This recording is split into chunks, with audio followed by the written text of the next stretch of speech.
Hello, Internet France. I am Sixy, and this week we are going over the top 5 mistakes that I see people making in Theater of Pain. Let's dive in. The first one of these is offensively dispelling. In the Kul'tharok wing of Theater of Pain, Bone Maguses have a shield that absorbs a ton of damage.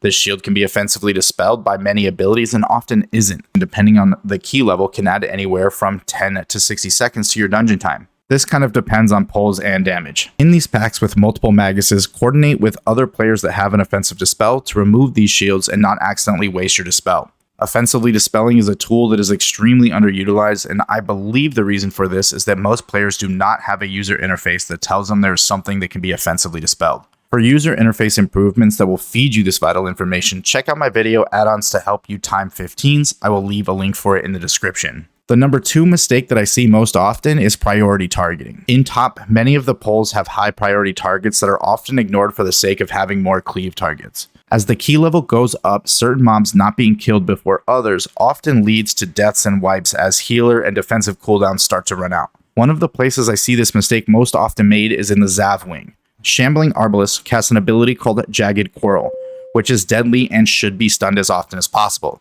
This week, some of the best players in the world were able to time a plus 26 theater, and in this first pack of the Zav wing that contains 1 Arbalest and 2 conscripts, the Arbalest was killed an entire 20 seconds prior to the death of the conscripts. Focusing this target allowed for only 3 potential casts of Jagged Quarrel, 2 were stunned and 1 was bubbled by the Paladin healer. Mistake number 3 is not stunning the Devour Flesh.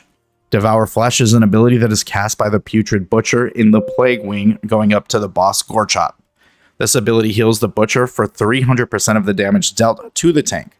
Now, this damage can be mitigated by the tank to reduce the amount that the Butcher heals, but any amount of healing done to the Butcher can drastically extend the length of the pull, especially on bolstering leagues. The best way to manage this ability is to actually stun or disorient the Butcher so that this ability is cancelled. Just like I'm going to cancel you if you don't subscribe to this channel and turn on notifications.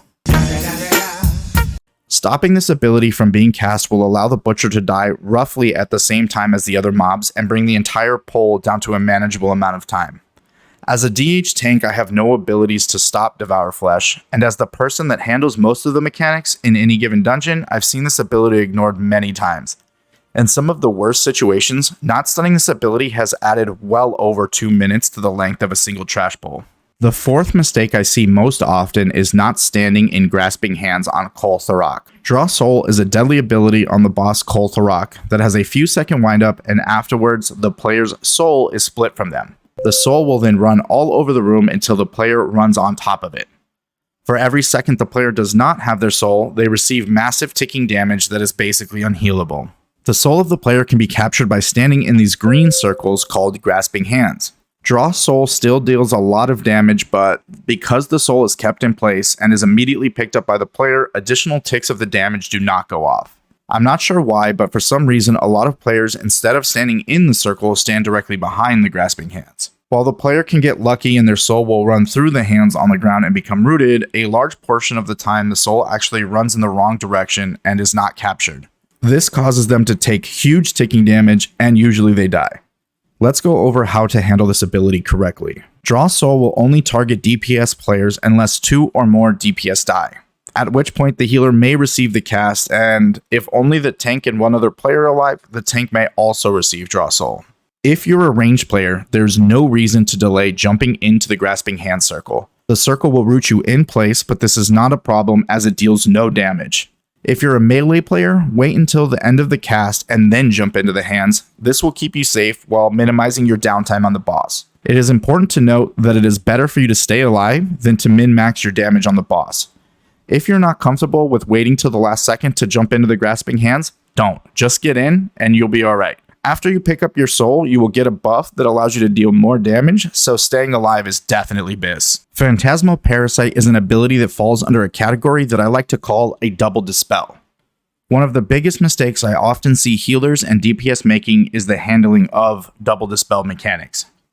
The double dispel mechanic may have been around for a long time, but I specifically learned how to deal with this in Battle for Azeroth on the Motherlode boss, Raixa Fluxflame.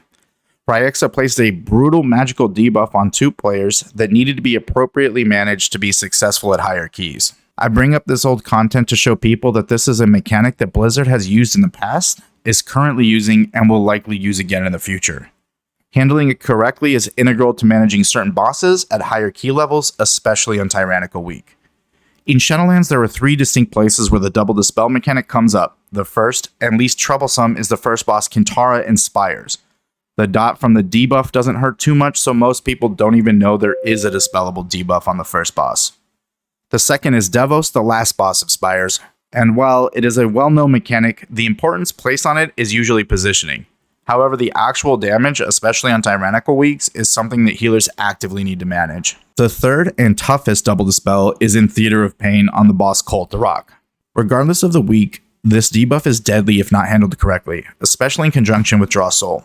The idea behind correctly handling the double dispel mechanic is that the healer dispels one of the debuffs and the non-dispelled player uses a defensive to mitigate the damage. There's 2 issues that I generally see mismanaged in the large number of keys I have done. The first is that DPS often do not use the defensive when they are the player that is not dispelled. Usually this is because their UI is not set up to recognize that they have a debuff, or perhaps they just think to themselves, this is the healer's problem. Separately, one of the mistakes I personally have made is that while playing my DPS spec, I don't wait for the healer to pick a dispel target before using my defensive. Subsequently, the healer dispels me, and then I've wasted my damage reduction cooldown. Either way, the DPS is likely to die more often as the key level goes up, if they don't appropriately manage their defensives. The second thing I see happen really often is that the healer does not change their dispel target, or dispels the tank.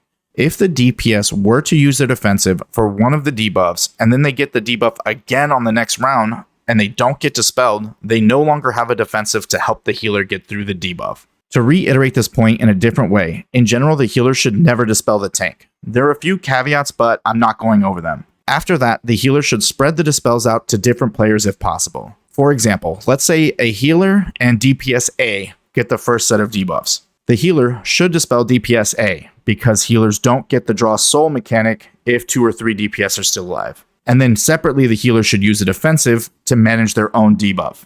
Now let's say, for the next round of debuffs, the healer and DPS-A get the debuffs again.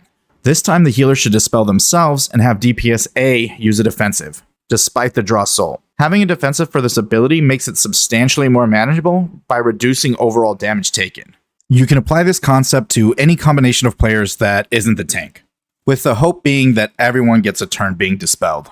Now the last thing I want to mention is that this is where Warlocks and certain abilities really shine. Warlocks can bring out the Fel and Pet and actually dispel the other debuff using Singe magic. I believe this can be done either every debuff set or every other. Mass Dispel, the Priest ability, is another great tool for these debuffs, and things like Spell Reflect, Diffuse Magic, and Racials are all great tools for managing, so don't forget to use them.